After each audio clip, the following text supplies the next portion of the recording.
नमस्कार, मैं हूं प्रियंका और आप देख रहे हैं राष्ट्रीय जगत विजन न्यूज।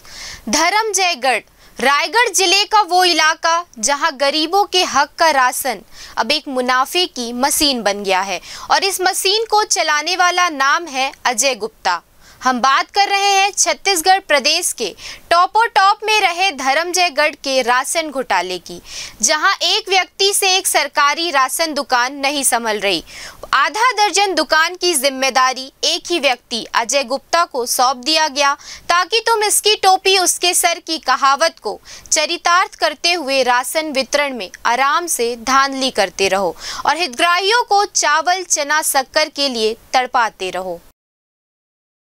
एक व्यक्ति, 7 दुकानें और सिस्टम की चुप्पी।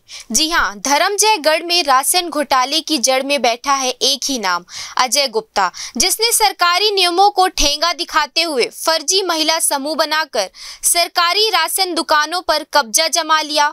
जिस समूह के नाम पर दुकानें मिली उसका नाम था मां शारदा स्व सहायता समूह, लेकिन हकीकत ये है कि ना कोई महिला सदस्य, ना वितरण में महिला की भागीदारी, मात्र अंगूठा लगवा राशन गायब।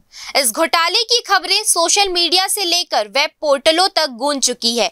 एक रिपोर्ट में साफ तौर पर एक अधिकारी का हवाला देते हुए अजय गुप्ता की दबंगई का जिक्र किया गया, लेकिन सिस्टम जैसे किसी ने आदेश दे दिया हो, अजय गुप्ता को कुछ नहीं होना चाहिए।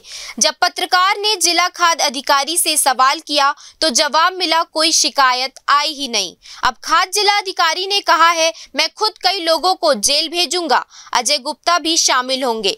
सवाल ये नहीं कि अब क्या होगा, सवाल ये है कि अब तक क्यों कुछ नहीं हुआ। धर्मजयगढ़ की गलियों में सिर्फ धूल नहीं उड़ रही, उड़ रहा है गरीबों के हक का चावल, नमक और शक्कर। ये कोई साधारण भ्रष्टाचार नहीं, ये गरीबी के पेट पर लात मारने वाला अपराध है। धर्मजयगढ़ में आज भी चूल्हे ठंडे हैं, लेकिन अजय गुप्ता जैसे नामों की जेबें गर्म हैं। देखना है कि क्या ये सिस्टम असली दोषियों को पकड़ पाएगा या फिर हर बार की तरह राशन की टोपी किसी और के सिर। फिलहाल इस खबर में इतना ही। देश प्रदेश की खबरों से अपडेटेड रहने के लिए हमारे चैनल को सब्सक्राइब करें।